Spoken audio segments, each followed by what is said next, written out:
2018 is looking to be a great year for gaming. We just had a bunch of awesome releases, and there are so many more in store, especially for the Switch. Now, we do have a lot of awesome games that we have no idea when they're coming out, like Metroid Prime 4 or a new Pokemon game for the Switch, but there is a lot of stuff that is already hopefully aimed at 2018. We're going to talk about the best of them, starting with Donkey Kong Country Tropical Freeze. This is one of the numerous Wii U games that got awesome reviews and no sales because, well, the Wii U was a very quickly dying platform. And so now that we're getting a Switch version, it's probably going to outsell the Wii U's lifetime sales in a matter of weeks. Tropical Freeze is a great return to the classic 2D platforming Donkey Kong stylings, but with the ability to play as numerous different characters who each have their own little special abilities. And the Switch version in particular is adding one new character in the form of Funky Kong, which looks like so much fun. If you missed out on this game on the Wii U, you definitely need to check this out when it comes to the Switch sometime later this year. Next up is Dragon Quest XI. Now, this game did already come out in Japan back in 2017 and arrived on the 3DS and the PS4, but it should be making its way to the US this year, along with not only those two platforms, but the Switch as well. Once again, giving us that nice little combo of having a game that can be handheld, but still have some great home console style graphics. If you've never played a Dragon Quest game before, you've been missing out. They are some of the best single player RPGs that have this very kind of old school feeling to them that's very, very comfortable. It's just the easiest way for me to put it. You know, they never really hit the same kind of huge cinematic style that Final Fantasy or their series went, but instead just focused on this nice old school style game that just is so much fun to play. Third up is the new Fire Emblem game exclusive to the Switch coming out sometime this year, and that is honestly all we actually know for sure about it right now, just the fact that it is, well, a Fire Emblem game, and it's this year. And that alone is enough to get me hyped, to be honest. I mean, I'm a huge fan of the franchise. Fire Emblem Awakening was a great entry that came out a few years ago. The ones after that were okay, so hopefully getting a home console release version is going to be a huge step up for the series. Game number 4 is Halle Knight. Now, yes, this is a game that is already out on PC and Mac, but it'll be making its way to the Switch, which will not only be its console debut, but more importantly, its handheld debut, which I think is a perfect fit for the game.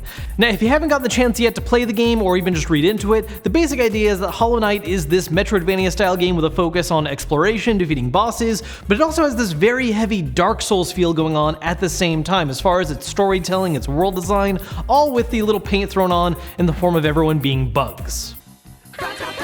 The game has an excellent difficulty balance where it is very challenging at first, but if you take the time and effort, all of its bosses are definitely beatable as long as you can read the pattern and figure out what you need to do. If you love 2D action games, you cannot let this game pass you by, and it is on its way to the Switch sometime in the first quarter of this year.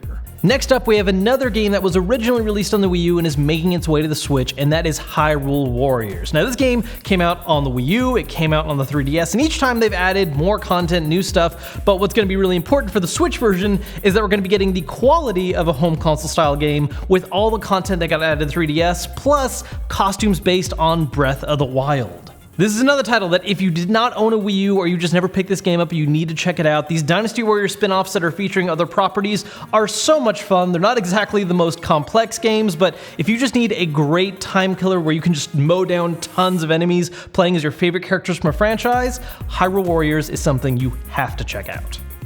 Then this brings us to Mega Man 11. The series is finally coming back after being dormant for way too long, and while Mega Man 11 is planned to be a multi-platform game, it just feels right having this on a Nintendo system, considering 1 through 7 all found their home back on the NES and Super Nintendo. There have been a lot of imitators the past couple of years that have been trying to revive that old school Mega Man spirit, and while some of them have been really good, it's going to be great to have a proper core entry once again that's bringing back a lot of that classic Mega Man gameplay, but something a little bit new and different all at the same time. This is another game that we still don't have an exact release date on just yet, but it should be arriving on multiple systems in the fourth quarter of this year.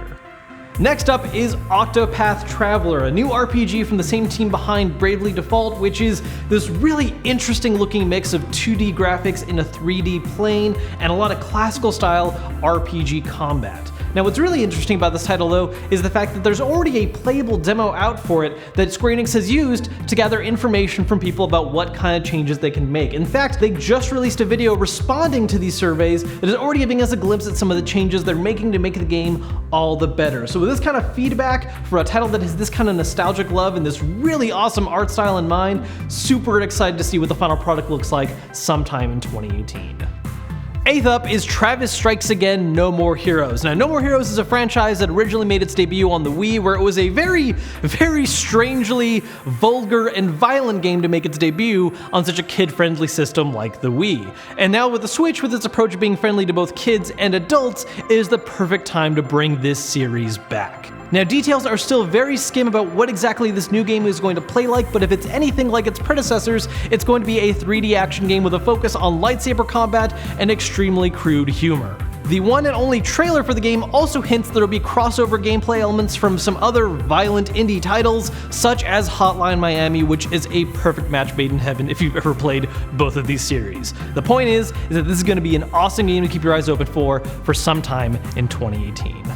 Next up is Wargroove. Now this is a multi-platform game, so it's coming to PlayStation, Xbox, PC, all that good stuff, but it feels really at home on the Switch because it's very, very obviously a homage to one of the best games on the Game Boy Advance, Advance Wars. Basically, the creators took the core concepts of Advance Wars, filed off all the stuff that would make it Nintendo trademark, put it in a fancy setting, updated it with some modern stuff like online multiplayer and the ability to do your own map editing to create this awesome turn-based strategy experience that I am so excited for.